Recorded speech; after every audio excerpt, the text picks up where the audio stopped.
Hi everyone, it's Sandra, and today's video is going to be about some current favorites that I really wanted to share with you. In terms of makeup, I have covered a lot of my current makeup favorites in the last two makeup tutorials that I did. I'm just going to reference you to those videos because I haven't really been steering too far from those looks. You can probably see from my face today as well. I'm just really into warm neutrals right now. What else is new? And black clothing. Did I wear black in my last video? I probably did. So I'm going to talk about some skincare items, a couple of beauty things I have not mentioned on my channel, some lifestyle things, videos that I've been enjoying. We have a lot to cover. There's a bit of everything. And the first thing that I really wanted to mention is this hydrating serum that I am almost at the end of. This is my second bottle of this. It's the Jordan Samuel Skin Hydrate Facial Serum. I already have a full one that I bought back when he did his anniversary sale. So I do have another one waiting for me as soon as I use this up, but this has been one of my favorite skincare discoveries this year. It's just been such a lovely hydrating serum. There's really nothing I don't like about this. I love the fact that it comes in two different sizes. This is obviously the larger size, but if you're not sure about it, you just want to see if you will like the product, he also has just a 1 ounce dropper bottle that you can get. I think it's about $23 on his website. This is my holy grail hydrating hyaluronic acid serum. There's nothing I don't like about this. I can happily use this every single day and night. It plays really well with the rest of my skincare items if I want to add a vitamin C serum underneath, or if I want at night, if I want to do retinol on top. Like, it doesn't interfere with anything else that I'm using. It just always leaves my skin feeling happy and hydrated. And I've actually discovered so many awesome skincare products this year. I'm probably gonna do like a retrospective, my favorite skincare discoveries of 2018 video later this month, because there's a lot of good stuff that I've discovered this year, and this is definitely one of them. Then the other thing that I am still loving, and I actually mentioned this in my last favorites video that I did a couple months back, but I wanted to mention it again. If I say something is my favorite, I mean it. Like, I use it all the time, almost every single day. So this is the Paula's Choice 10% Azaleic Acid Booster. And the reason I wanted to take the time and mention this again in this video is that I'm still using it on a regular basis, but I have changed the way that I use it. I was using this in the evening and I was alternating this with my Differin, but now I don't use it at night anymore. I use it in the morning, and I use this every single morning now. Before, I used to like mix it with stuff or spot treat with it, but now I use this everywhere on my face. Obviously, I don't use it on my lips or under my eyes, but I use this after my hyaluronic acid serum in the morning, and then I follow up with moisturizer and sunscreen. If you have skin that gets congested very easily, if you suffer from breakouts, this is such a lovely product to add into your routine. This has azelaic acid in it as well as salicylic acid. I have suffered zero irritation from it. A lot of the times when I'm using like acid products on a regular basis, my skin tends to get flaky, it tends to get a little bit stingy and irritated, but this does not do that. The next product I've really been into is the Giorgio Armani Luminous Silk Foundation. I just can't quit this. I try to wean myself off of it and use a different product when I get ready in the morning, but I just keep gravitating towards it. It's an expensive habit because this is not a cheap foundation. As my skin has started to calm down, and especially in the fall and winter when my skin isn't quite as oily, this foundation is just so beautiful on the skin. It has like a medium coverage, offers a really beautiful glowy look. You can see this in action in my everyday makeup tutorial that I did. The only people that I don't think this is suitable for is people that have very oily skin and people that have a lot of active acne breakouts, because this will not be enough oil control, and also the finish might not be very flattering for somebody that has a lot of texture issues. And I use the shade 3.5. I'd say it's like a light to medium yellow undertone color. In terms of blush, this is an old favorite that I have rediscovered lately. Such a good product, and it's a cream blush formula that I don't hear a lot of people talk about. I feel like there's so many great cream blushes out right now. This is kind of like an older product, but it's the Pot Rouge from Bobbi Brown. This is a lip and cheek product, and this is in the color Powder Pink, which is the best dusky, muted, pink, rosy, nude shade. I'm wearing this right now. So when I use this, I feel like I don't even need a highlighter, because the way this blush settles and then my natural oils come out, it just creates such a beautiful, like, illuminated cheek without having to use extra product. So I really, really love this. I usually just apply this with my beauty blender, and I just love the way that it looks. Works great as a lip color as well, just a really great My Lips But Better type of color. I think that it's a formula that would work well on all different skin types. The next product I've been obsessed with is a nail polish, and of course I'm not wearing it today because this always happens to me. Every time I mention a nail polish in a video, I'm not wearing that color. This is a Dior nail polish, and this is this funky little nail polish bottle and nail polish formula that they release only for the holidays. So this is the color Lively. It's number 360. It's just the most gorgeous, interesting, muted, neutral pink with a hint of shimmer running through it. It is just so stunning, and I've worn this. I did 3 manicures in a row with this. Every single year they have like a limited edition holiday nail polish collection, and they use these beautiful, beautiful bottles.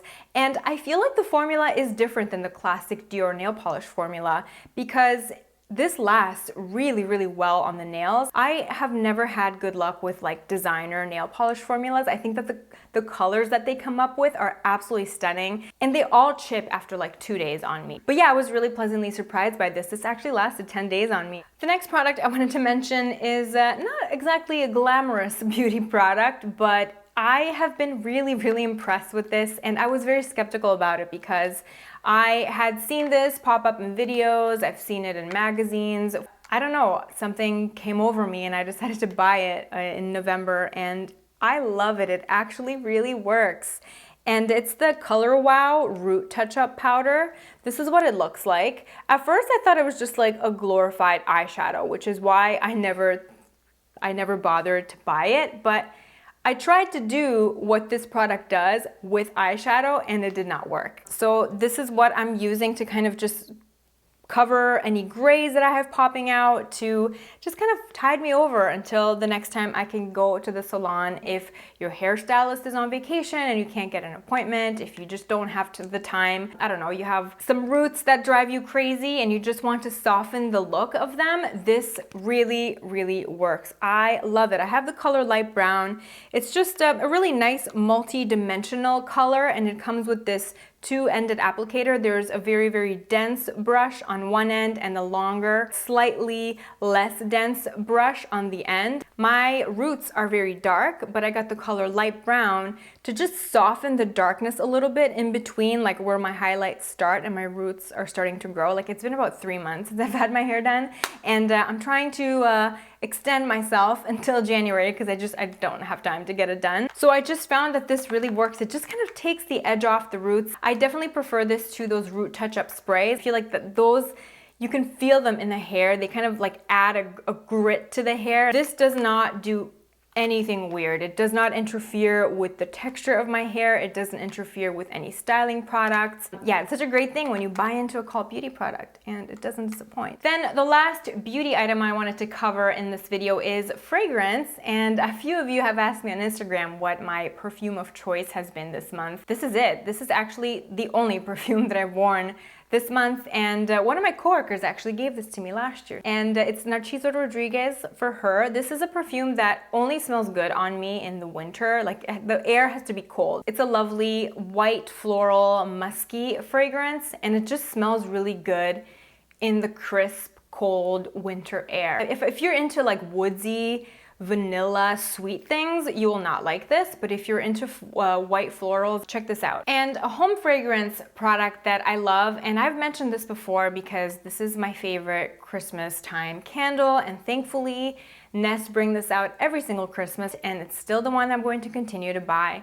And as you can see, it's well loved. This is the Nest Hearth candle. They only bring this out this time of year. If you want your house to smell like a lovely cozy lodge, stock up on the candles this time of year because I think they stopped carrying them around January. I think Nest is my favorite home fragrance candle brand. They just have such great throw. You can smell them in the whole house. They burn evenly. The smell is really, really strong, and they have so many beautiful scents to choose from. Hearth is my favorite. Doesn't smell like a typical Christmas tree. It's like a cozy fireplace. There's some frankincense, some oud, there's some smoky embers in there. Like, it just smells so, so cozy. Cozy is the best word for me to describe this scent. Two fashion-y types of things I wanted to mention. This is an undershirt, and this is a Numi Undershirt. Numi is a Canadian brand,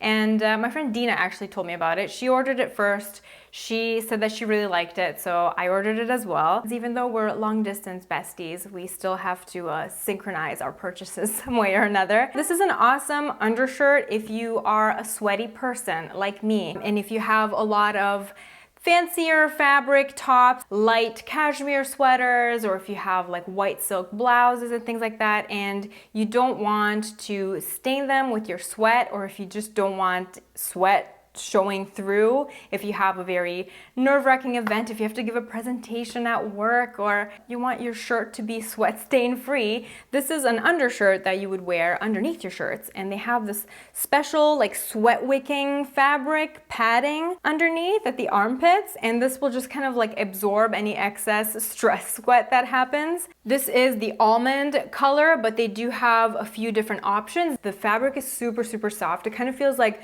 jersey. It is quite a pricey product. I wish they were more affordable. They are made in Canada. I always love supporting a Canadian company. I think they're quite a new company as well. I think they were on it's not Shark Tank. I think it's Dragon's Den. Is that the Canadian version?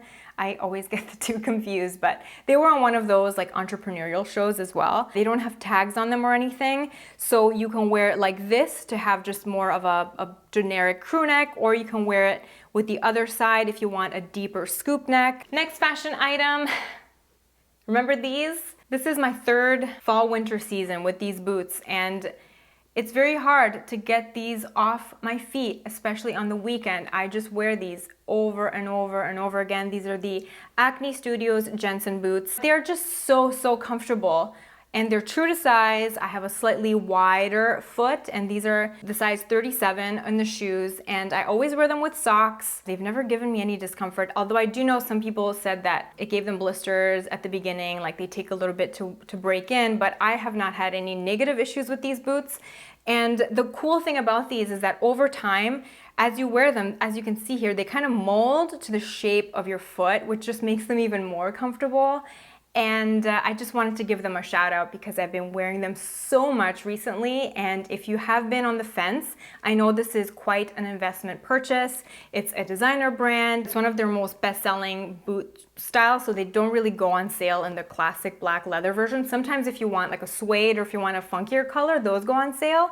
But if you've ever been on the fence about these, they definitely get the thumbs up from me. And then some miscellaneous things that I've been enjoying lately. The first is a video from YouTube creator M. Ford. She did a very, very, very well done video as part of YouTube's Creators for Change. It's a video all about how acne and skin issues affect somebody's self-esteem and how it actually triggers,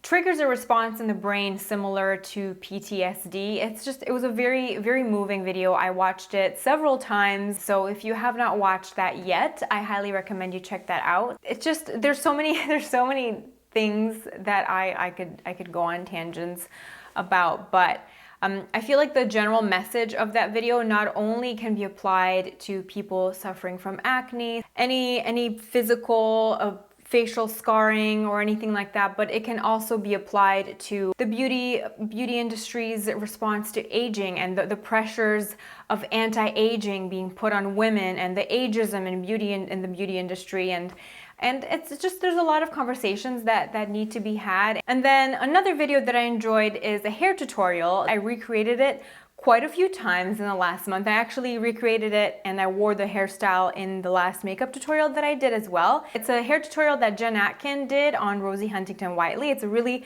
lovely, messy updo. It's such a great hairstyle if you just want to get an extra day out of your hair. It's so easy and it looks so chic. It looks great with turtlenecks and all the cozy sweaters that we like to wear this time of year. It was super, super easy to follow. You need like 0 tools and you just need your fingers for most of it. In terms of podcasts, another beauty related thing, I've been loving Fat Mascara, and I have to say thank you to some of you who actually recommended it. I think the last time I asked for podcast recommendations, some of you recommended this podcast to me and I have loved it. I have been kind of going through the back catalog. There's like 2 years worth of episodes that I've been catching up on in the last couple months. It's a beauty podcast done by 2 beauty editors and they always have really interesting guests. So if you are ever curious about like behind the scenes beauty information and interviews with founders of some of your favorite beauty brands, definitely check out that podcast. I think that is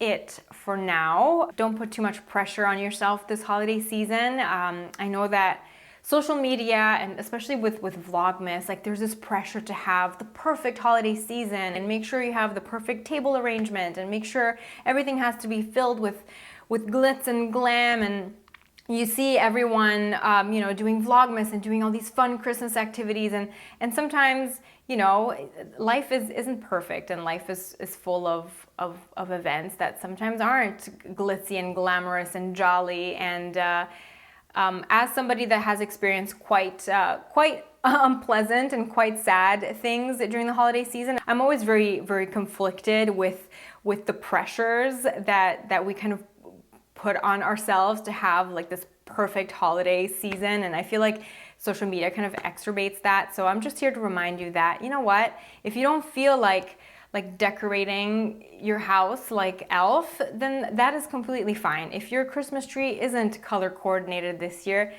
that's fine. That doesn't matter. Just try to take it day by day and try to just find little things in your day that kind of lift up your spirit. Make the best of it. I don't know where I'm going with this, but hopefully you'll know what I mean. I hope you're having a great day and I will see you in my next video. Thanks for watching. Bye.